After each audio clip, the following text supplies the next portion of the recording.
Shalom Chavrim, this is Richard Solomon, and this is a web camera recording that I would like to make for you.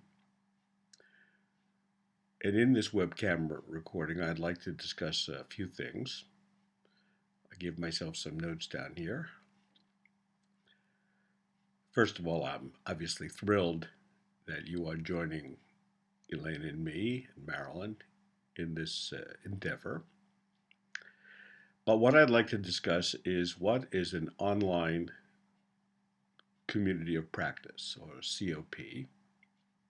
Secondly, I'd like to elaborate on what I mean by inviting you to teach your children, particularly those in early childhood, to utilize the various tools for purposes of instruction and personal growth.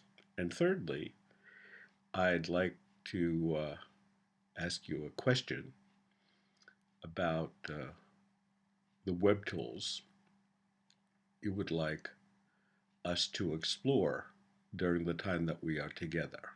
So let's get to the first question. What is an online COP, or community of practice? An online community of practice is a location where professional educators, such as yourself, problem solve, share ideas, and practice certain types of instructional procedures like integrating web tools into Judaic education. We create an online community of practice to improve your repertoire of skills, to enable you to share this with your comrades or colleagues at school, and ultimately to be able to teach these to the people you serve, such as your children. Now, one question you may have is, what do I mean by teach these web tools to your students?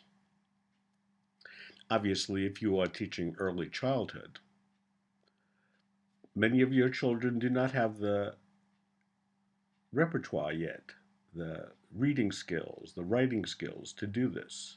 So when I'm talking about teaching your children to do these things, what I'm talking about is scaffolding.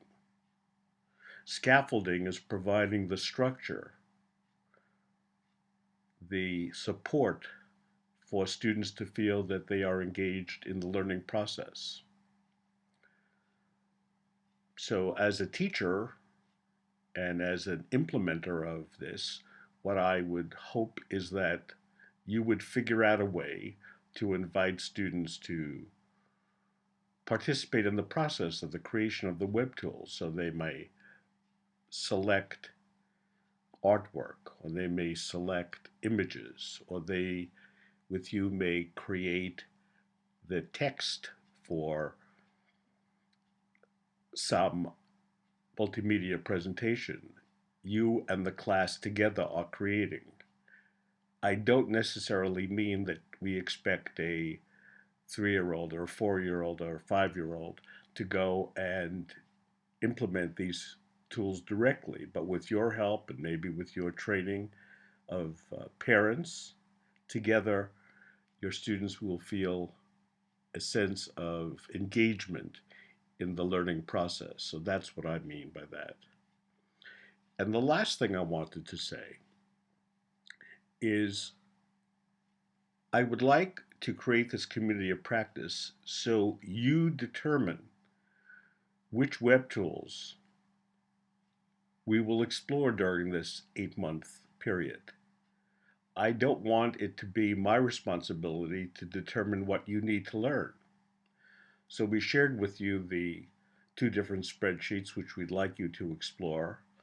Soon I'll be creating a form for you to identify what web tools you would like us to examine. So, for example, if you're interested in how do you do a web camera recording, which this is a web camera recording, as opposed to a screen camera recording. With a screen camera recording, we do a recording of what is on my computer screen. With a webcam recording, as you can see, I am talking to the web camera, and hopefully you'll see this as a monologue, but as something stimulating.